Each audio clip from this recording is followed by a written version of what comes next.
The white lights hurt Zexai's compound eyes as he sat in the metal chair. His forearms were locked in restraints that hummed with energy.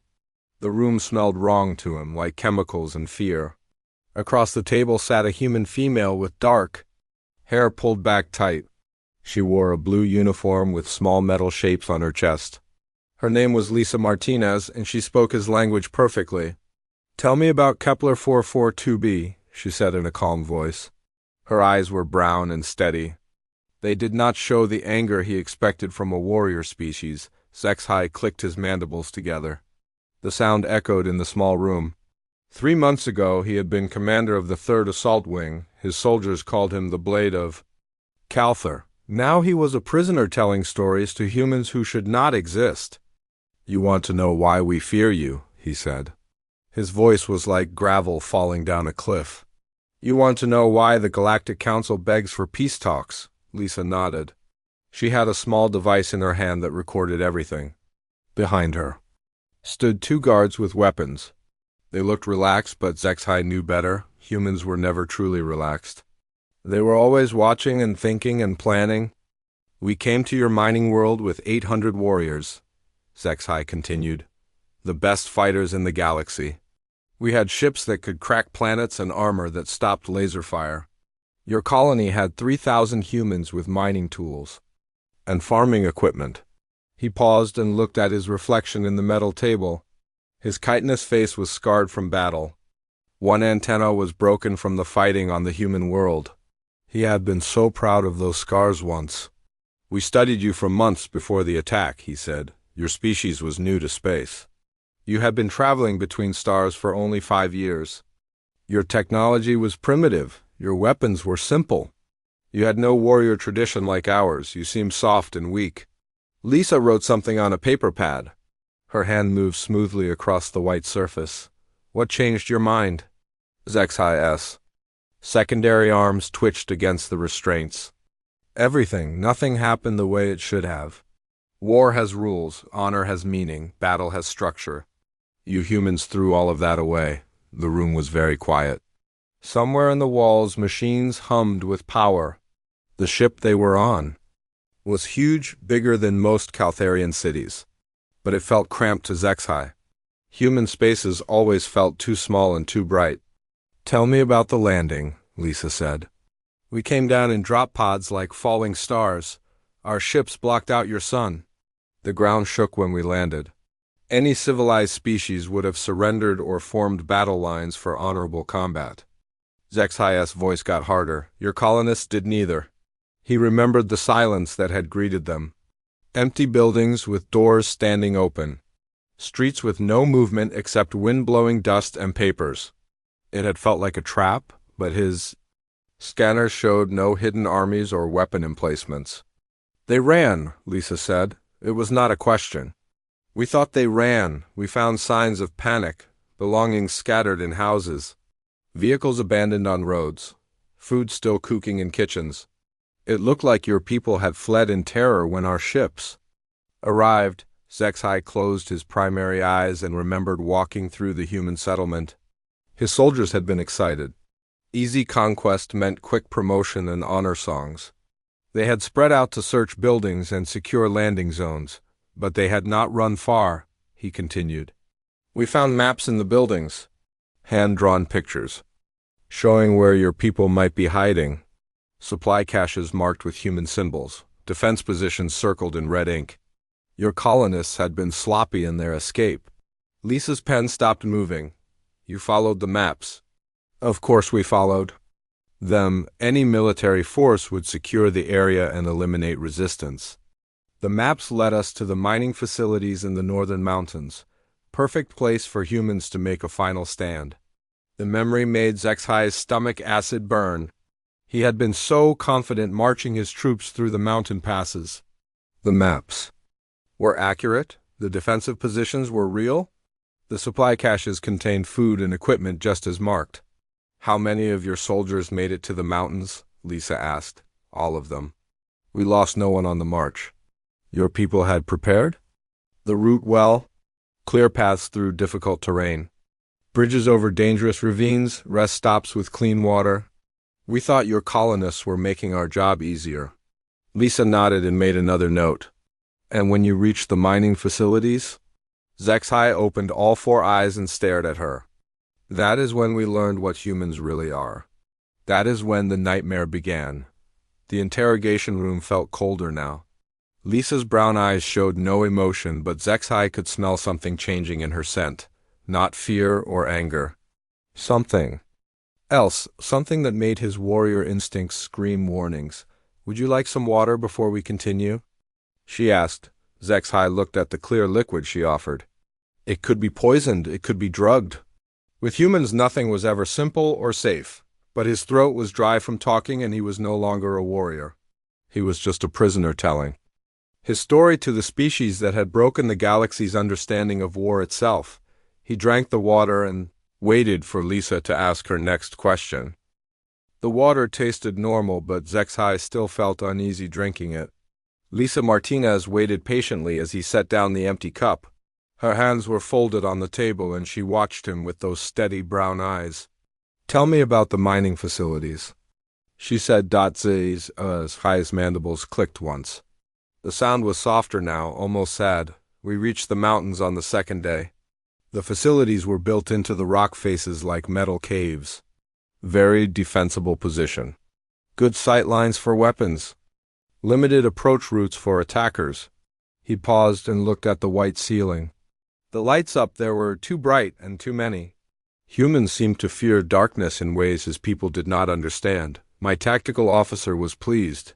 He said, Your colonists had chosen well for their final battle. We could respect enemies who picked good ground to die on. Lisa wrote something on her pad. But the facilities were empty too. No, not empty, occupied by a human named Alex Murphy. The name came out like broken glass in Zexai's throat. He would never forget that human male. Medium height with brown hair and green eyes. Wearing dirty work clothes and carrying a simple mining tool. He had walked out of the main facility with his hands raised above his head. Murphy was alone? Lisa asked. Yes, he claimed to be a maintenance worker who had been left behind when the colonists evacuated. He was terrified. Shaking and sweating, he begged us not to kill him. Zexai remembered how pathetic the human had looked. His species valued courage in the face of death. This Murphy creature had none. He had fallen to his knees and offered to tell them everything about the human defenses. My soldiers wanted to execute him for cowardice.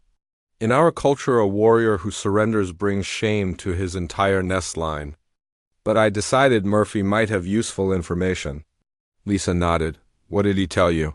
Everything. He drew new maps showing where the colonists were really hiding.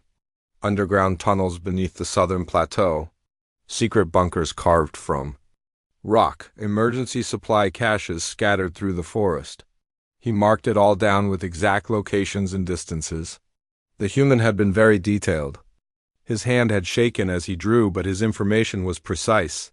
Guard positions and patrol routes, weapon storage locations, communication equipment placement, even the personal habits of the colony leadership. Murphy also told us about the mining explosives, Zexai continued. Your people had been storing them in caves near their hiding places. Thousands of pounds of materials that could bring down mountains. He was afraid the colonists might use them in suicide attacks. Lisa's pen moved across her paper. And you believed him. Why would we not believe him? Fear makes people tell truth. Murphy was obviously terrified. He kept looking over his shoulder like he expected your people to appear and punish him for talking. Zexai's secondary arms twitched against the restraints. The memory still made him angry. Not at Murphy, but at himself for being so easily fooled. The human offered to guide us to the colonial hideouts. He knew the safe paths through the mountain terrain. He promised to help us avoid the explosive traps and defensive positions. That had been the moment when everything started going wrong. Zexai just had not realized it yet. We followed Murphy into the southern mountains. The paths he showed us were exactly as he described. The tunnel entrances were where he said they would be. Even the supply caches were real and contained the equipment he had promised. But there had been something wrong about those caches. The food was fresh but not quite right. The water containers were clean but had a strange smell. The equipment worked perfectly but seemed too conveniently placed. "How many of your soldiers got sick?" Lisa asked. Zexai's compound eyes focused on her face. She knew. Of course she knew. Humans seemed to know everything about their own tricks. 40 soldiers on the first day. Stomach sickness and weakness. We thought it was stress from the difficult terrain and unfamiliar food. Murphy seemed concerned and offered to find medicine from the colonial supplies. The human had been very helpful. He had led them to medical kits hidden in various locations. The medicine had worked quickly to stop the sickness. Too quickly for natural healing. The second day brought 60 more sick soldiers, this time with fever and confusion. Murphy found more medicine and the symptoms disappeared within hours. Lisa made another note, but you started to suspect something. My medical officer noticed the pattern. Sickness followed by immediate cure. Always after we used supplies that Murphy had recommended. But the human seemed genuinely worried about our soldiers. He kept apologizing and offering to find different food sources. Zexai closed his primary eyes and remembered Murphy's concerned face. The human had suggested they avoid certain water sources that might be contaminated. He had warned them away from specific food caches that could be spoiled, always helpful and always afraid. By the third day we had lost no soldiers to death. But nearly half were weakened by repeated illness. We were carrying extra medical supplies and moving slower than planned. Murphy kept insisting we were close to finding the main colonial base. The human had led them deeper into the mountains along paths that seemed safe but were increasingly difficult. Rocky terrain that tired the soldiers. Narrow passes that forced them to move in single file. Rest stops that were exposed to wind and weather. That was when we heard the children, Zexai said. Lisa's pen stopped moving. Children? Human children singing. Their voices carried on the mountain wind from no direction we could identify. Happy songs in your language. Laughter echoing off the rock walls. Murphy claimed it was probably a recording device left behind by the colonists. But the sounds had been wrong somehow. Too clear for recordings. Too perfectly timed to create maximum unease among the Caltharian troops. Always when they were tired or sick or trying to rest. The singing followed us for 2 days. Always distant, but always present. My soldiers began to look over their shoulders constantly. Some claimed to see small figures watching from high rocks, but when we investigated we found nothing. Lisa was writing quickly now. Her brown eyes had gotten brighter. Murphy seemed as disturbed by the sounds as we were. He kept muttering about ghost stories and colonial superstitions. He led us away from areas where the singing was loudest, but somehow we could never escape it completely. Zexai opened his eyes and looked directly at Lisa Martinez. That was when I realized we were not hunting humans. Humans were hunting us. Lisa Martinez set down her pen and looked at Zexai with those steady brown eyes. The alien commander's chitinous face showed scars from recent battle, but his expression held something else now. Something that looked almost like respect mixed with fear. When did you realize Murphy was not really helping you? She asked. Zexai's mandibles clicked 3 times in quick succession. Among his people this meant deep thought or grave concern. The 4th night in the mountains. We had made camp in a valley that Murphy said was safe from wind and observation. My soldiers were exhausted from carrying sick comrades and extra medical supplies. The alien's secondary arms pressed against his restraints. Lisa noticed he did this when remembering particularly difficult parts of his story. The children's voices came again that night, but this time they were singing our battle songs, sacred hymns that only Caltharian warriors should know. The melody was perfect, but the words were in your human language. Lisa nodded and picked up her pen again. This was exactly what she had expected to hear. Dr. Amy Peterson had been very thorough in her psychological warfare preparations. Murphy claimed he had no idea how human children could know our military songs. He seemed frightened and confused. He suggested we move to a different location immediately, but moving at night through unknown mountain terrain while carrying 6 soldiers had been nearly impossible. The Caltharian force had been reduced to crawling progress through rocky passages and steep climbing routes. That was when we found the first message. Zexai continued. His voice got quieter and Lisa had to lean forward to hear him clearly. The interrogation room felt smaller somehow, as if the walls were moving closer together. Painted on a rock face in red symbols. Caltharian script written perfectly. It contained the nest address of my second in command, his spawning date, the names of his pod siblings. Personal information that should have been impossible for humans to obtain. Lisa wrote this down carefully. The intelligence gathering phase had been one of Amy Peterson's most impressive achievements. 3 months of intercepted communications and careful analysis of alien cultural patterns. Below the personal information was a human nursery rhyme translated into our language. Something about children playing games and hiding from monsters. Very innocent words, but painted in what looked like fresh blood. Zexai paused and stared. At the medal table, his reflection showed a warrior who had seen too much and understood too little. Murphy examined the writing and claimed it must be some kind of colonial psychological trick. He said your people probably learned our language from captured transmissions and were trying to frighten us with fake threats. The human guide had been very convincing in his confusion and concern. He had suggested they ignore the messages and continue toward the colonial hideouts.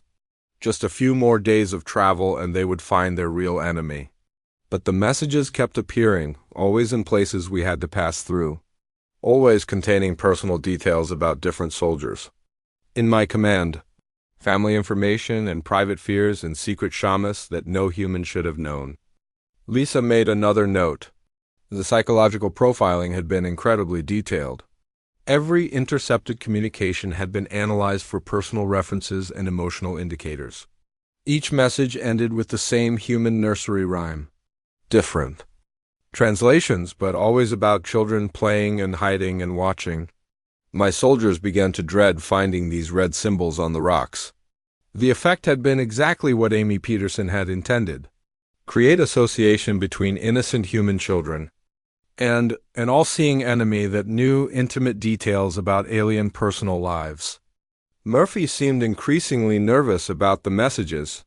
He kept insisting that normal colonists could not have learned so much about our people. He suggested there might be human intelligence agents working with advanced technology. Zexai's compound eyes focused on Lisa's face. But there was something wrong with his nervousness. Too performed, too obvious, like watching a bad actor in a military drama. Lisa felt a small smile touch the corners of her mouth. Alex Murphy had been chosen specifically because he was not a trained performer. His obvious nervousness would eventually seem false to careful observers. The 5th day brought something worse than messages. We found a Caltharian battle standard planted on a mountain peak. One of our most sacred military symbols displayed in full view of my entire force. This had been Jake Harrison's contribution to the psychological campaign. The pilot had used modified mining drones to place alien artifacts in impossible locations. The standard was from the 4th Assault Wing, a unit that had been destroyed in battle 3 years ago on the far side of the galaxy, every soldier in that wing had died with honor defending their ship. But somehow humans had obtained their sacred banner and brought it to this remote mining world. The implications were terrifying for a warrior species that honored their battle dead above all else. Hanging from the standard were metal tags.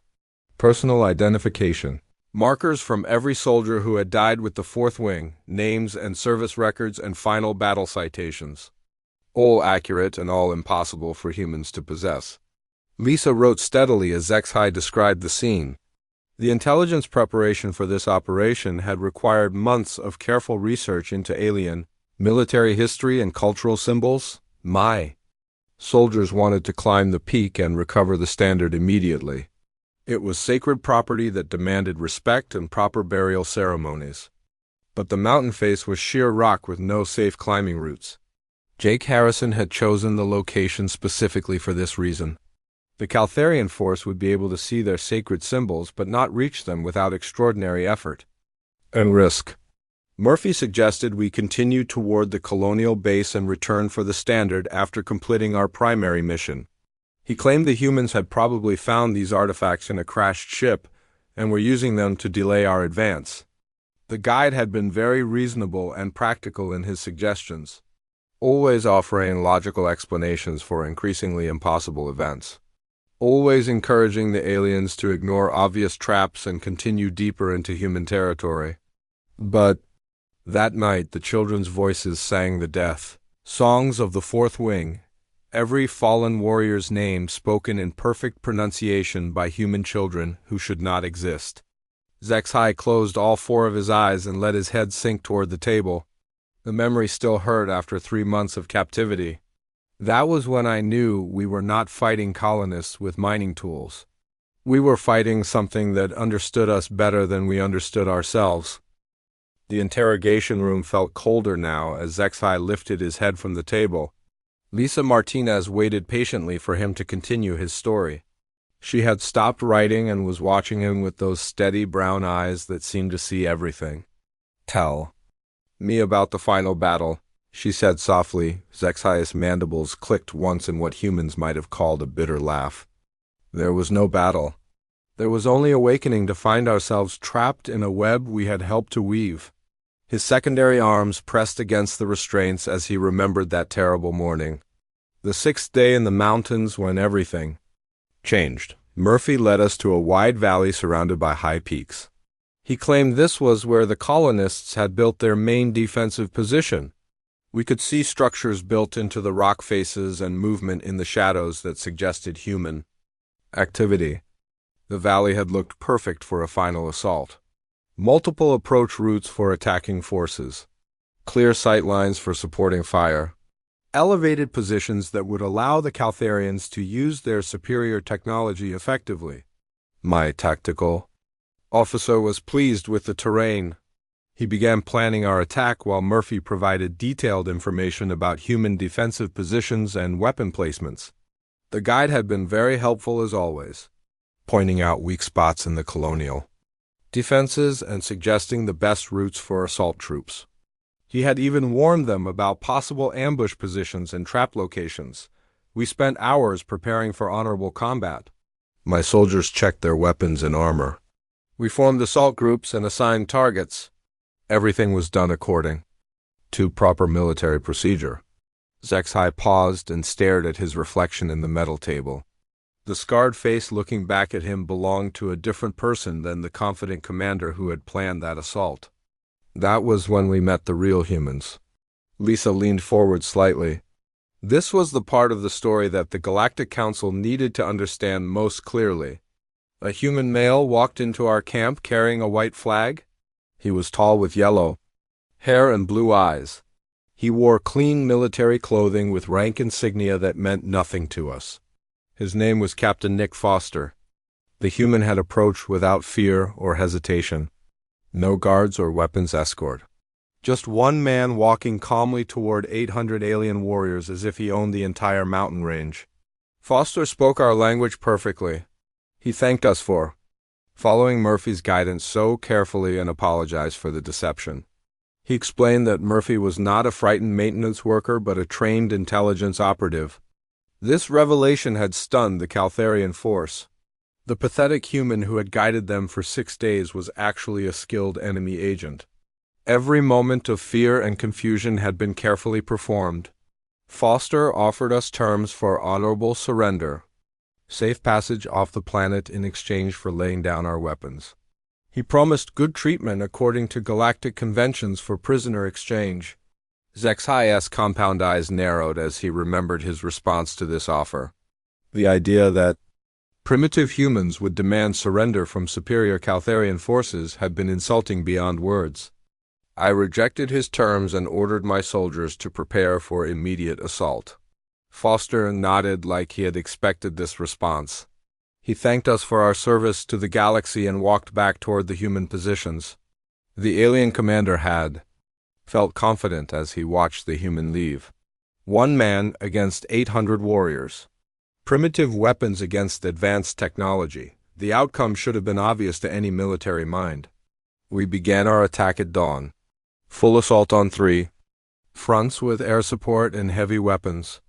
The human positions looked strong, but we had overwhelming firepower advantage. The initial advance had gone exactly as planned. Caltharian forces moving up the valley in perfect formation, covering fire from elevated positions.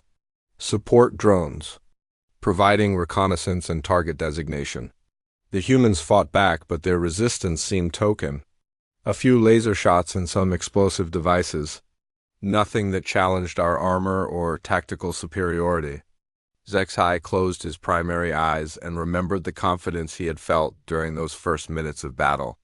His forces were performing flawlessly and the enemy was clearly outmatched. Then the ground began to shake. Lisa made a note on her. Tad, the seismic charges had been Beth Williams' idea. Use the planet's natural geothermal activity as a weapon system. At first we thought it was artillery fire or some kind of orbital bombardment, but the shaking got stronger and more rhythmic, like a giant heartbeat under the mountain. The Caltharian forces had continued their advance despite the strange vibrations. Earthquakes were natural phenomena that should not affect properly trained soldiers. Steam began rising from cracks in the valley floor. Hot water and poisonous. Gas that smelled like burning metal. The temperature rose so quickly that our cooling systems could not compensate. Beth Williams had spent months studying the local geology and installing control systems in the geothermal network. What looked like a natural valley was actually a carefully prepared kill zone. The steam got thicker until we could not see more than a few meters in any direction. Our sensors could not penetrate the mineral clouds and our communications began failing from electromagnetic interference. The battlefield had transformed from clear terrain into a hellscape of superheated vapor and toxic fumes. Visibility dropped to almost nothing and coordination became impossible. That was when the real psychological warfare began. Human voices speaking from the steam. Perfect imitations of my soldiers calling for help or reporting enemy positions. False orders broadcast on our command frequencies. Gary Chien had prepared for this moment by recording hours of Caltharian communications and creating synthetic voice patterns for each major unit commander. My forces began shooting at shadows and responding to orders that came from nowhere. Units fired on each other thinking they were engaging human infiltrators. The rigid Caltharian command structure had collapsed under the weight of conflicting information and paranoid confusion. Warriors trained for honorable combat found themselves in a nightmare where nothing could be trusted. Through the chaos I heard Foster's voice speaking calmly on all frequencies. He was broadcasting a message to my soldiers in perfect Caltharian script. He told them their commander had betrayed them and was working with human forces.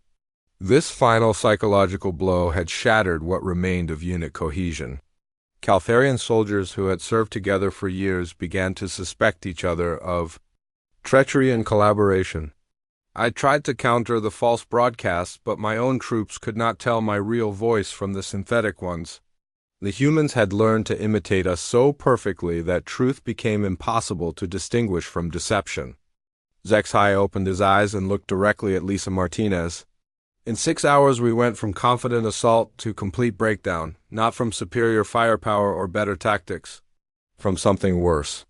From the realization that we had never understood what we were fighting. Lisa Martinez watched as Zexai struggled with memories that still caused him pain 3 months after the battle. The alien commander's chitinous face showed expressions she had learned to read during weeks of similar interrogations. This was the hardest part of his story to tell. What happened after the steam cleared? She asked gently. Zexai's mandibles clicked softly. I woke up in a human medical facility. Clean white rooms with soft beds and quiet machines. My armor had been removed, but I was not restrained or caged like a proper prisoner of war. He paused and looked around the interrogation room as if comparing it to that first human space he had experienced. A human female was checking my vital signs with gentle hands.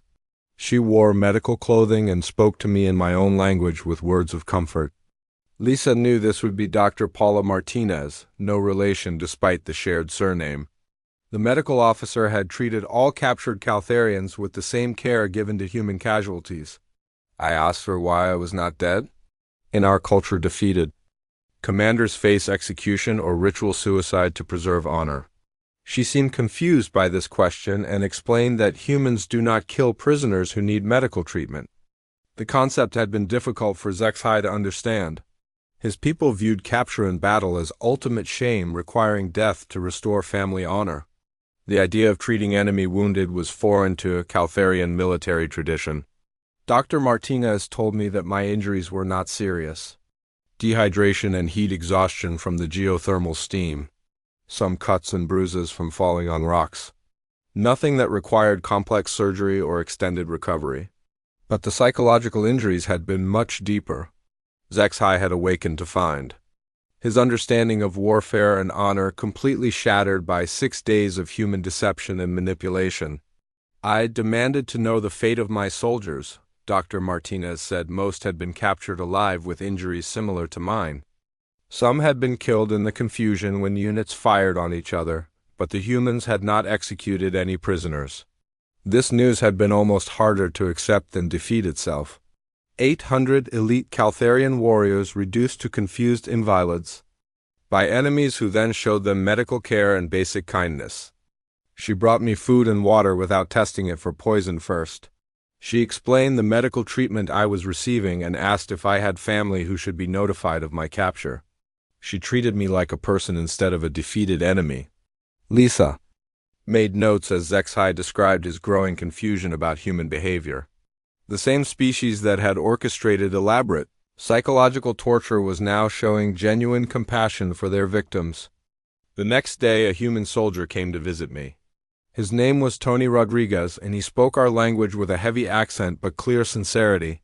He brought pictures of his family and shared his food rations with me. Rodriguez had been specifically chosen for this contact because his genuine friendliness would create maximum cognitive dissonance in the captured Caltharian commander. He told me about his home on Earth and his work as a mechanic before joining the Colonial Defense Forces. He showed me images of his children playing in gardens under an alien sun. He seemed proud of his family and his service, but held no hatred for me personally. This casual intimacy had been more disturbing to Zexhai than any torture or interrogation. Technique. The human soldier treated him like a potential friend rather than a despised enemy. Rodriguez asked about my own family and military service. He listened with genuine interest as I described Caltharian culture and our warrior traditions. He seemed fascinated by our concepts of honor and battle songs. The human had taken notes and asked thoughtful questions about alien military customs, not for intelligence purposes, but out of apparent curiosity about different ways of thinking, about warfare and society. That conversation lasted for hours. Rodriguez shared stories about human military culture, and I found myself describing our greatest battles and most honored commanders. It felt almost like talking to a fellow warrior. But this feeling had created an internal crisis for Zexhai. How could he respect humans as warriors when they had defeated his forces through deception rather than honorable combat? When Rodriguez left that day, I felt more confused than ever. The humans who had destroyed my command were also capable of friendship and genuine interest in their enemies as people. Lisa nodded and continued writing.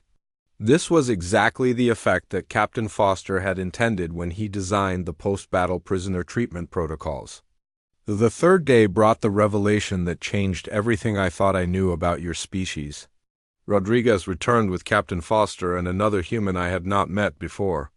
The new human had been Dr. Amy Peterson, the anthropologist who had designed most of the psychological warfare campaign that had broken the Caltharian assault. Dr. Peterson was a small human female with gray hair and kind eyes. She spoke our language like a native speaker and knew details about our culture. That impressed even me. She had spent years studying our people through intercepted communications. But instead of using this knowledge to humiliate or interrogate him, the human scientist had engaged Zexhai in academic discussion about comparative military cultures and combat psychology. She explained how the entire operation had been planned and executed. Every detail from Murphy's false guidance to the geothermal weapons to the psychological manipulation. She described it like a research project rather than a military victory. The casual way Peterson discussed the systematic destruction of his forces had been more shocking than the tactics themselves. She showed no pride or cruelty, just professional interest in how different species respond to various forms of psychological pressure. Foster then told me something that I still struggle to understand.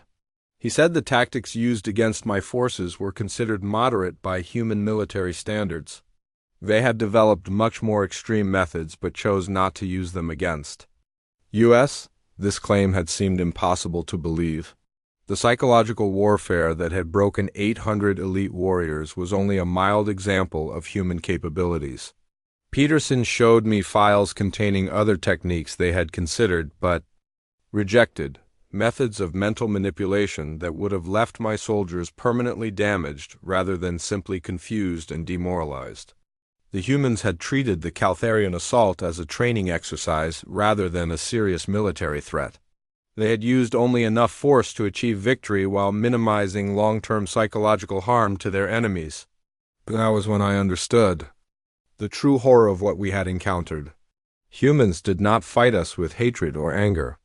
They fought us with the same calm planning they might use to solve any other technical problem. Zexhai looked directly at Lisa Martinez with all four of his compound eyes. Your species views war as engineering rather than combat. You study your enemies not to defeat them honorably, but to make resistance itself psychologically impossible. The interrogation room had grown very quiet during Zexhai's long story. Lisa Martinez set down her pen and looked at the alien commander with those steady brown eyes that seemed to understand everything. Behind her, the two guards remained alert, but relaxed, confident in their ability to handle any situation. Is that why you agreed to these peace talks? Lisa asked. Zexhai's mandibles clicked once in what might have been agreement or resignation. I agreed because I finally understood what the Galactic Council refuses to acknowledge. Humanity is not just another species seeking territory or resources. You are something entirely new in our galaxy. His secondary arms pressed against the restraints as he leaned forward slightly. The metal chair creaked under his weight but held firm. Every other species in the galaxy fights wars to win battles. You fight wars to end them permanently. Every other species has codes of honor and traditional tactics. You see honor as a luxury and tradition as a weakness to exploit? Lisa nodded and picked up her pen again. This conversation was being recorded for the Galactic Council, but she wanted written notes as well. Every word would be analyzed by political and military leaders across dozens of star systems. The Caltharian Empire has conquered 47 worlds over the past 1,000 years. We are the most feared military force in known space. Our warriors, trained from birth in the arts of honorable combat and strategic thinking, but none of that training had prepared them for enemies who refused to follow the established rules of galactic warfare. Humans had simply ignored conventions that other species considered sacred and immutable. You studied us for months before the attack. Not our technology or our weapons, but our psychology and our cultural blind spots. You learned to think like us so you could predict our responses to any situation. This level of preparation was unprecedented in galactic military history. Most species relied on superior technology or numbers to achieve victory. Humans had won through understanding their enemies better than the enemies understood themselves. Then, you used that knowledge to create scenarios where our own instincts worked against us. You made us want to follow Murphy deeper into your trap. You made us eager to attack positions you had prepared for us. Zexhai's voice carried a mixture of respect and fear that Lisa had heard in other alien prisoners. The realization that humans could manipulate enemy decision-making at such a fundamental level was deeply disturbing to warrior cultures. But the most frightening aspect was not the deception or the manipulation, it was the restraint. You could have killed all my soldiers easily but chose to capture most of them alive. This demonstration of controlled violence had been more intimidating than any display of destructive power. It showed that humans could choose the level of force they applied with precise calculation. Captain Foster explained that your military doctrine views dead enemies as failures of planning. Living prisoners can be studied and understood and eventually converted into allies or neutral parties. The door to the interrogation room opened and Colonel Sam Peterson entered quietly. He was a tall human male with graying hair and calm eyes that reminded Zexhai of Dr. Amy Peterson. Lisa nodded to acknowledge his presence but continued the interview. Zexhai is explaining human military philosophy to the Galactic Council, she said. Colonel Peterson sat down in a chair against the wall and listened without interrupting. His presence seemed to make the alien commander more nervous but also more urgent in his need to finish his warning. Your species does not just defeat enemies, Zexhai continued. You absorb them. You study their strengths and add them to your own capabilities. You learn from their weaknesses and ensure you never repeat their mistakes. This adaptive approach to warfare was unique in the galaxy. Most species developed military traditions and stuck with them for generations. Humans seemed to constantly evolve their tactics based on new information and changing circumstances. Colonel Peterson has been observing our interrogations for weeks, Lisa said. He can answer questions about current human military capabilities. The colonel stood up and walked to the table. He moved with the quiet confidence that Zexhai had. Learn to associate with dangerous humans. No wasted motion or unnecessary display of aggression. The tactics used on Kepler 442b were developed specifically for Caltharian psychology, Peterson said in perfect alien speech. We have different approaches prepared for each of the 43 known spacefaring species. This revelation made Zexhai's compound eyes widen in shock. Humans had been preparing for potential conflicts with every civilization in the galaxy before most species even knew Earth existed. We prefer cooperation and mutual benefit, Peterson continued. But we believe in being prepared for all possible outcomes. Your attack on our colony was unfortunate but not unexpected. The colonel's tone was matter-of-fact rather than threatening. He spoke about military preparation the way other people might discuss weather forecasts or crop rotations. The Galactic Council has a choice to make.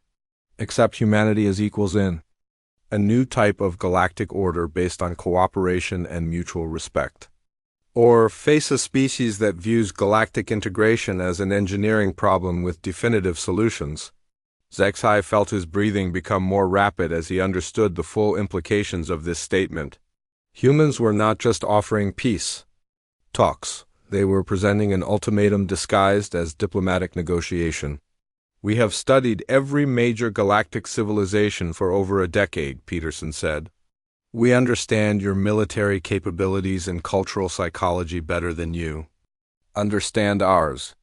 We know exactly how each species would respond to various forms of pressure. The preparation had been more extensive than anyone in the Galactic Council had realized.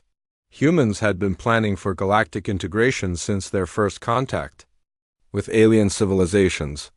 But we genuinely prefer peaceful cooperation, Lisa added. War is expensive and destructive and prevents the kind of cultural exchange that benefits everyone. We would rather be friends than conquerors. Zexhai looked back and forth between the two humans. Their offer seemed sincere but was backed by the implicit threat of capabilities that had already been demonstrated against his forces. What should I tell the Galactic Council? He asked. Colonel Peterson smiled slightly. It was not a cruel expression, but it contained depths of confidence that made the alien commander feel very small. Tell them that humanity has entered the galactic community permanently. We can be valuable allies who contribute technology and ideas and friendship. Or we can be the species that makes traditional warfare obsolete through methods you have not yet imagined. Lisa made a final note on her pad and set down her pen. Tell them we are exactly what we choose to be, and we always choose very carefully. The interrogation was over, but Zexhai knew his real work was just beginning. He had to convince the galaxy's most powerful civilizations to accept terms from a species they had underestimated completely. One more thing, Peterson said as he turned to leave. Thank you for your service to the galaxy. Your sacrifice helped us understand that we still have much to learn about building lasting peace. Even in victory, humans found ways to show respect for their enemies. Zexhai finally understood why resistance was not just futile, but unnecessary. Who could fight people who genuinely wanted to be friends while being perfectly prepared to be something much worse?